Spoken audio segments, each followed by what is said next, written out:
Alright, everybody, peace. Welcome to the Sorry Bobby Show. Wherever or however you're listening, we're so grateful to have you with us. As you guys know, I'm your host, Sean Cottle, and we got a wonderful show for you today, guys. We're going to be recapping some of the exciting performances we saw in Game 7 matchup between the Orlando Magic and the Cleveland Cavaliers.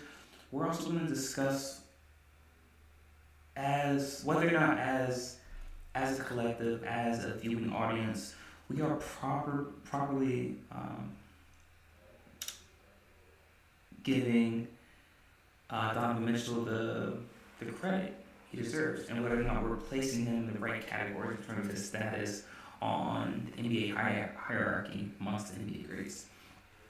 And we're also going to be previewing some second round matchups. Obviously, the second round matchup between the Minnesota Timberwolves and Denver Nuggets.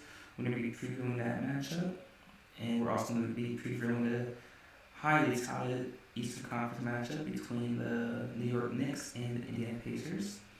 Who exactly do we have coming out of that series? We're going to be discussing all that and then some guys in this wonderful show. But before we get started, if you haven't already, be sure to hit that like button and subscribe button as well so you can stay up to date on all the latest content.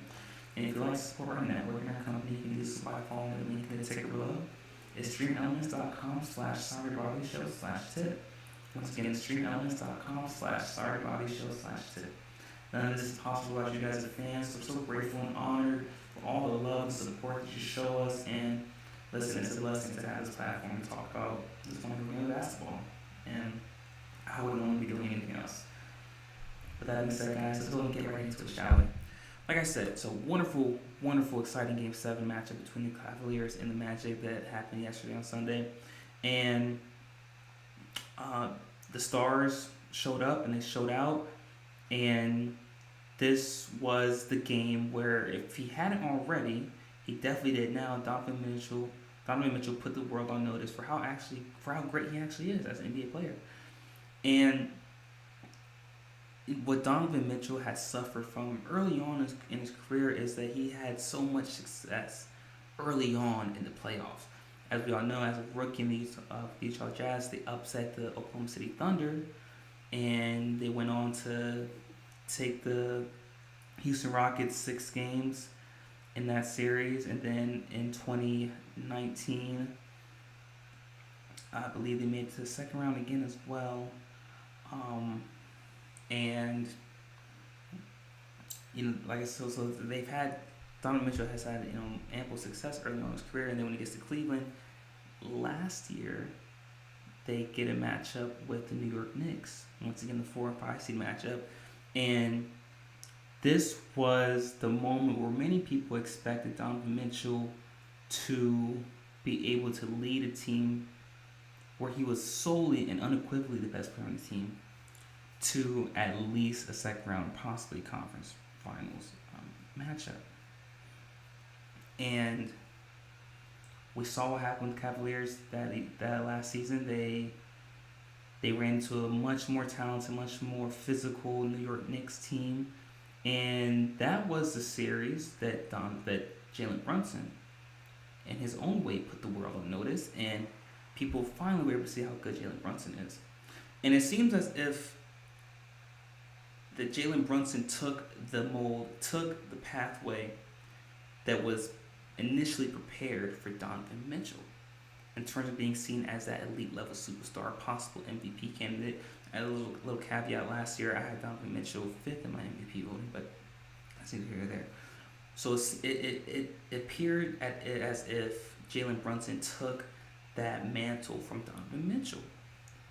And so now we fast forward to this year, and once again, Jalen Brunson puts up amazing numbers, is having an MVP-like season. And Donovan Mitchell's putting up great numbers as well, but he is not getting the same recognition and the same, you could say, credit that he deserves, because one, Jalen Brunson is playing in a huge mega market in New York City, while Donovan Mitchell is playing in Cleveland. And also because, as a large number of viewer audience, they suffer from recency bias. What people last remember is the playoff performance that Jalen Brunson put on, as opposed to the playoff performance that Donovan Mitchell put on. And so all that coupled with the fact people have forgotten how good Donovan Mitchell truly is. Everywhere he goes, he's a winner. He has a winning record every year that he's been in the league. I mean, that's phenomenal. And last night's performance reminded me, and it should have reminded everyone else that enjoys watching the game of basketball, that Donovan Mitchell is no doubt a top 10 player in the NBA. And you can argue he's the best guard in the Eastern Conference. Donovan Mitchell scored over 90 points over the last two games, game 6 and 7. And that hasn't been done by a guard in two potential series clinching games, or series ending games, since Allen Iverson in 2001. So that alone puts Donovan Mitchell in quote unquote elite company. And Donovan Mitchell, because of how good he is, he's actually making up for a lot of the deficiencies that Cleveland has. They struggle with physicality. They don't have a lot of scoring off the bench, and they don't have a lot of interior presence, especially with Jared Allen being out. So, if you're Cleveland, and I'm not going to get into the Boston series because we'll cover that tomorrow, you start looking for another option. Because obviously the backcourt with Darius Garland and Donovan Mitchell is one of the best in the league, but you need a third option. You can only go so far with Karis LeVert, or what some might consider Evan Mobley, as your third best player. You can only go so far, especially with the amount of talent, top to bottom, that's in the NBA today. And yes, you play in the Eastern Conference, which is a slightly weaker conference, but you still have to deal with teams like Boston. You still have to deal with teams like New York. You still have to deal with teams like Philadelphia. You still have to deal with teams like Indiana, a team that is on the rise, and we're going to cover them in their matchup against the Knicks later on in the show. So if you're Cleveland, you have to start adding more pieces around Donovan Mitchell to maximize his prime. Because what this game showed me is that Donovan Mitchell has entered his prime. These next 2 to 3 years are going to be the prime years for Donovan Mitchell. And for Cleveland, you have to take advantage of that.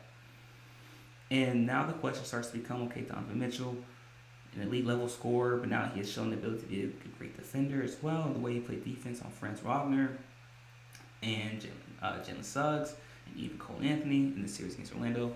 Also, he's a great rebounder as well. He's starting to become more efficient. He's starting to become a more all-around, more well-rounded player. And so now the question becomes, okay, for Donovan Mitchell, with next year, your player option coming next year, do you exercise that, or do you stay pat and do you stay in Cleveland? I think this year and next year, the amount of success they have in the playoffs is going to determine that.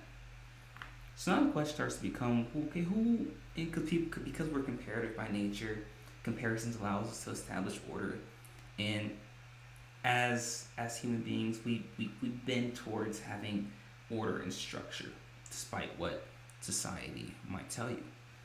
So that's why we like to do comparisons, because it helps us establish order. So now we start to make the comparison, okay, who is better between Donovan Mitchell and Jalen Brunson? I believe that is red herring. I believe that is a straw man argument.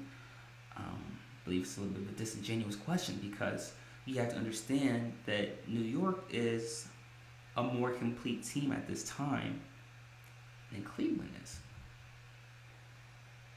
And so it's hard to truly evaluate just how good Donovan Mitchell truly is. You put that same talent that Jalen Brunson has in New York, or even if you just swap places, you swap Donovan Mitchell with Jalen Brunson, and I believe that you now have a title contender in New York. And I'm not taking anything away from Jalen Brunson. I think Jalen Brunson is if not the first, the second best guard in the NBA. I think these guys are 1 and 2, Jalen Brunson and Donovan Mitchell. I believe Donovan Mitchell's ability to be more explosive in his scoring in comparison to Jalen Brunson. I think Donovan Mitchell's ability to elevate in the rim, on the rim, and also be a better rebounder. And Donovan Mitchell's a slightly better defender than Jalen Brunson.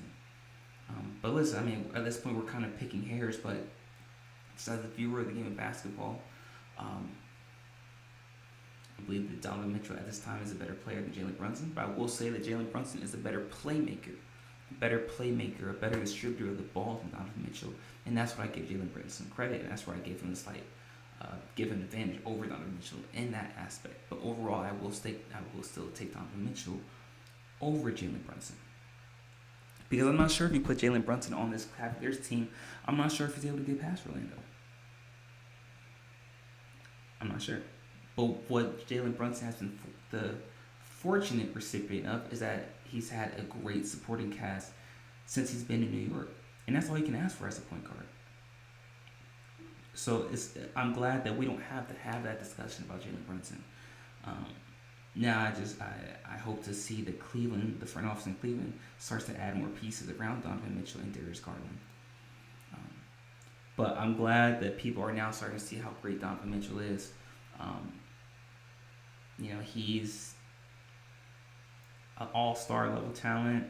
Obviously, he's not a superstar yet because, as you guys know, the standard I have for what a superstar is very stringent.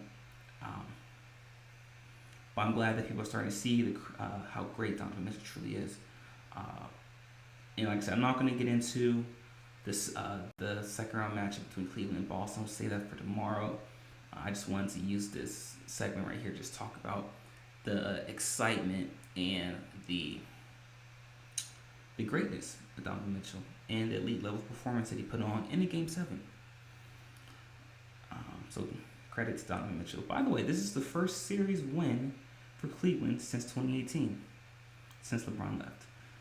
And this is also the first playoff series win for Cleveland without LeBron James since 1992. My apologies. So, big night for history right there for last night. But with that being said, guys, in our next segment, we are going to be discussing a second round matchup that everyone is excited to watch. So be sure to stick around for that, guys. You're not going to miss it. We'll be right back.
All right, everybody, welcome back. In case you missed the first segment of our show, we discussed the performance that Donovan Mitchell put on in his Game 7 matchup against the Orlando Magic last night and why this performance was necessary in terms of us being able to properly evaluate how great he truly is. Now people were able to see how elite of a player Donovan Mitchell is, and now people can finally start to place him where he should be, and that is as one of the top 10 players in the NBA. But with that being said, guys, in this segment, we are going to be discussing the second round matchup between the New York Knicks and the Indiana Pacers. This is a callback to what was an exciting matchup between these two teams back in the 90s with obviously Reggie Miller and Larry Johnson and Patrick Ewing and John Starks, Charles Oakley. Ample level of talent between these two teams back in the 90s. So hopefully, if history's on our side, this will be once again an exciting matchup between two Eastern Conference teams. So let's go ahead and get into it, guys. Like I said, the second round matchup is primed to be an exciting one between these two storied franchises. How they got here, the New York Knicks defeated the Philadelphia 76ers in 6 games, while while the Indiana Pacers beat the Milwaukee Bucks also in 6 games. Indiana Pacers leading the playoffs in assists so far, while the New York Knicks have had one of the most efficient offenses as well, led by Jalen Brunson, who has scored 40 plus points in 4 straight games so far in the playoffs. So what's going to be the key for success with each of these two teams? For the New York Knicks, you have to look to slow down the Indiana Pacers and look to limit their possessions. How do you limit the possessions for the New York Knicks? You do that by slowing the pace of the game down. I believe the physicality of the Knicks and the size of the Knicks could prove to be an issue for the Indiana Pacers. If you're the New York Knicks, you also need to look to attack early, attack often. This is the Indiana team that doesn't play much defense as well. So you have to be selective with when you want to push in transition. But when you don't have a number, so this example, so you almost want to eliminate the secondary break if you're New York. Once you realize you have that, if it's a 4 or 5 advantage, or even if even a 3 on 5, you want to pull it back and run your offense in the half-court setting. That way you're eliminating the possessions for Indiana. And you only want to look to push if you know for sure you have the fast break opportunity. So basically anything after a secondary break, if you're New York, you want to slow the pace down. You want to make Indiana play defense for the entire shot clock. That way you can tire them out on defense, which forces them to be less efficient on the offensive end. However, if you're Indiana, the key to success is going to be limiting second chance points.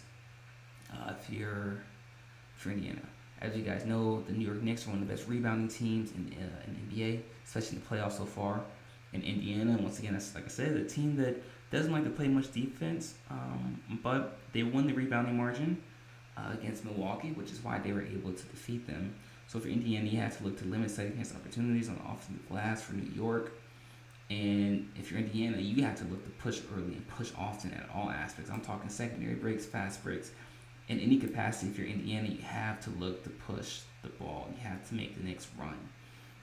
So that's going to be the key to success for Indiana. And if you're New York, how do you guard the ball screens with Tyrese Halliburton? Do you go under them? Do you double it? Do you hard hedge it? How do you play it? Do you gap it? How do you what's the plan of attack? I don't believe you double those ball screens if you're Tyrese Halliburton. I believe you go under the ball screens, like Milwaukee did for some time. But I believe you show. I believe you show and recover. I believe you show and go. You show the big, and then the big shows until the guard recovers. I say that because New York plays amazing help side defense, so I'm not worried about the weak side rotations. If that skip pass off the ball screen gets there. But I don't believe you double that ball screen. You don't double that if you're New York on Halliburton, and you go under, you allow him to shoot.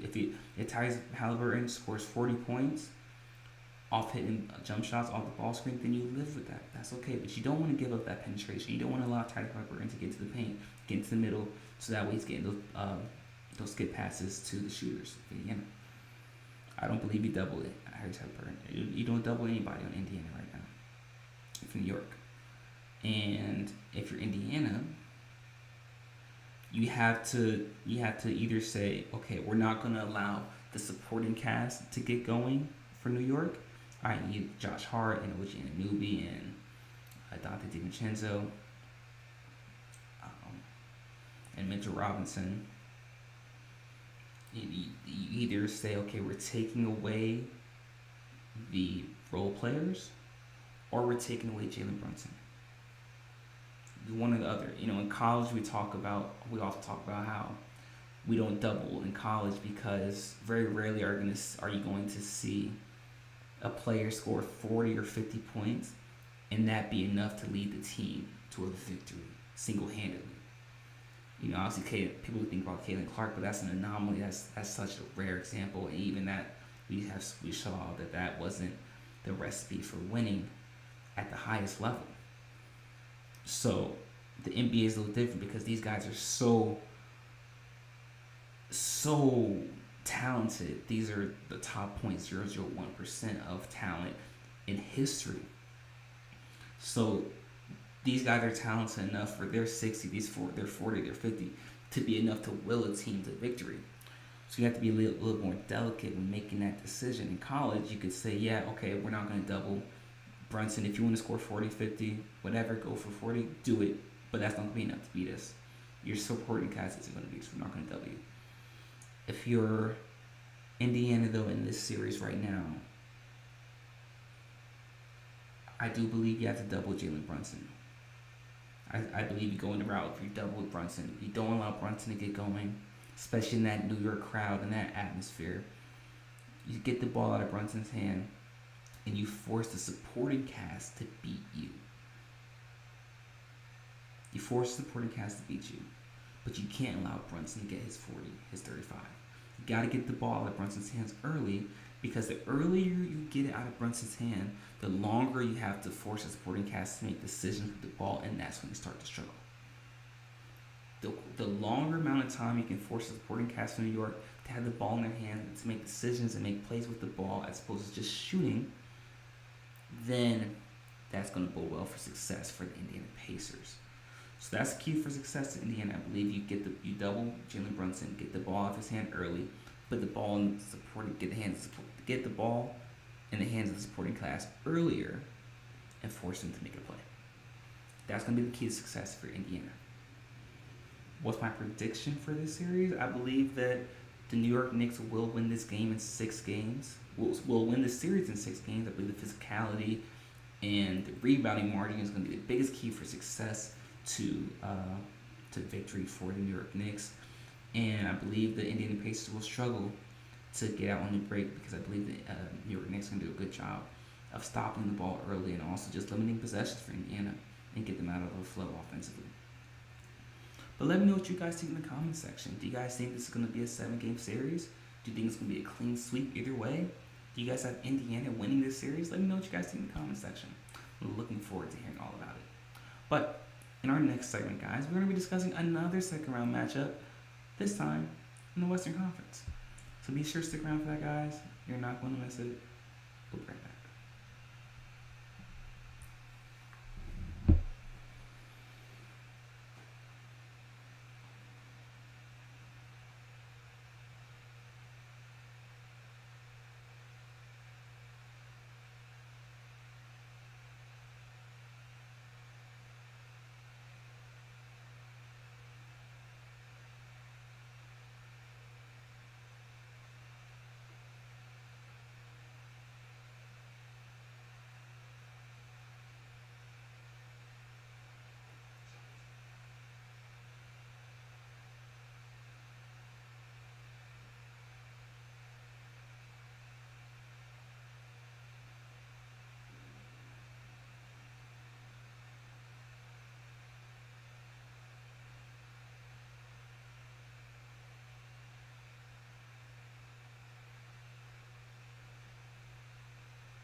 Alright, everybody, welcome back.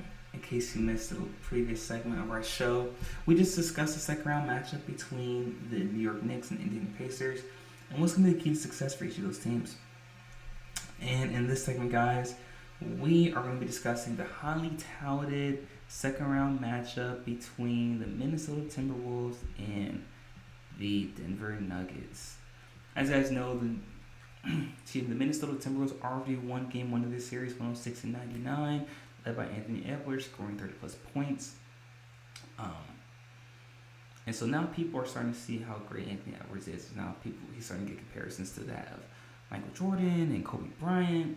But I don't believe the style of play is what Anthony Edwards is how Anthony Edwards mirrors those two players. More so the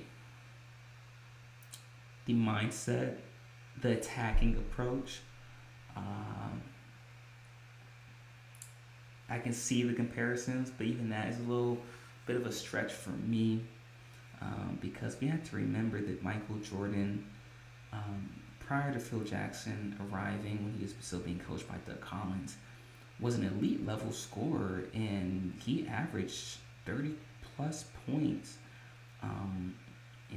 during his first two stints in the playoffs, in his first 2 years in the playoffs. And Anthony Edwards isn't close to those averages at all. And if you're Kobe Bryant, and with the comparison to Kobe, we have to remember that Kobe was a little bit more of a streaky scorer, particularly in the playoffs, than Anthony Edwards is at this stage in his career. So I don't necessarily agree with those comparisons exactly. It still remains to be seen on Anthony Edwards, but Anthony Edwards is a phenomenal player. And once again, like I said earlier, when the season first started, that Anthony Edwards should be in the MVP conversation, and there's question of whether or not Anthony Edwards is the best player in the NBA. But I got a lot of flack for that. I got a lot of flack for talking about that, bringing it up, and even broaching the subject. But sometimes it's good to be ahead of the curve. But I digress. So back to this matchup between the Wolves and the Nuggets. What's going to be key to success for each of these teams in the series? We saw in Game 1, if you're Minnesota, you have to use your length and your size on both the offensive and the defensive end. Like in this graphic right here, Minnesota did an amazing job of stifling the ball screens and the attacking the driving lanes for Denver. And you want to put a lot of pressure on them. You want to get physical with them. You want to get a lot of bump on the ball screens. You want to get a lot of bump on the cuts. You almost want to muddy up the game for Minnesota, because that's what bodes well in your favor. That's what has been your calling card all season, is physicality, especially on the defensive end. And you can tell that physicality isn't something that Denver has been used to, particularly in their series against the Lakers, who are a notoriously soft team. And you want to slow the game down for Minnesota. Once again, you want to make them work in the half-court setting, make them work on the defensive end. Now, if you're Denver, there are some issues that are starting to spew out in terms of your depth. Now starting to come back. And that's something we talked about once again earlier on the season. Talked about how will Denver burn out at some point in the playoffs because they just don't have any depth. Guys like KCP and Reggie Jackson are still dealing with injuries. And yes, they played, but you can tell they're still hobbled. Jamal Murray is not 100%. And the lack of size in comparison to Minnesota is what Denver's going to struggle with. And so if you're Mike Malone, you have to play DeAndre Jordan, even if it's just for 2 minutes at a time. You have to get DeAndre Jordan in there just for the size, the rebounding purposes, and to give guys like Aaron Gordon and Nikola Jokic a break, to give them a breather, because the guys, just like in Game 1, they were tired, they were burnt out by the end of the fourth. And the question now becomes, will the lack of depth and the lack of size come back to be an issue for Denver? And that question, that's going to be the biggest factor for Denver moving forward. And if you ask me if I had to make a prediction right now, which I will, I believe Minnesota will win this series in 6 games. I float back between 6 and 7, but I'm going to stick with 6 right now, simply due to the fact that the physicality and the size differential is going to be a huge factor for both ends. And quite frankly, the only key for success if you're Denver is you're going to have to play DeAndre Jordan at some sort of minutes. You're going to have to play in minutes to give these guys a breather and to give yourself better chances with the rebounding opportunities. That's going to be the key to success for Denver, and just getting healthy. But it's hard to do at this point. I know no one's healthy, truly 100% healthy at this point in time, but I believe that the size and the physicality of Minnesota is going to be too much for Denver, and I have Minnesota winning this series in 6 games. But let me know what you guys think in the comment section. Do you guys think this is going to be a 7-game series? Do you guys have Denver winning this series? Or is it going to be a clean sweep or a gentleman sweep possibly for either of the sides? Let me know what you guys think, guys. I would love to hear what you guys think in the comment section, in the chat room. I'm looking forward to hearing all about it. But with that being said, guys, that's it for our show for today. Thank you so much for tuning in. It's been a wonderful show. If you haven't already, be sure to hit that like button, hit the subscribe button as well, so you guys stay updated on all the latest content. And if you'd like to support our network and our company, you can do so by following the link in the ticker below. It's streamelements.com/sorrybobby-show/tip. Once again, it's streamelements.com/sorrybobby-show/tip. And if you'd like access to some of our exclusive content, you can do so by going to our Patreon account. You can do so by going to patreon.com, clicking on the search bar, and typing in Sorry to Bother You Show. That way you can gain access to all of our exclusive content that we post daily as well. But with that being said, guys, that's it for our show for today. We'll be back again same time tomorrow at 11 a.m. Until then, guys, can you stay safe, be vigilant, make smart decisions, and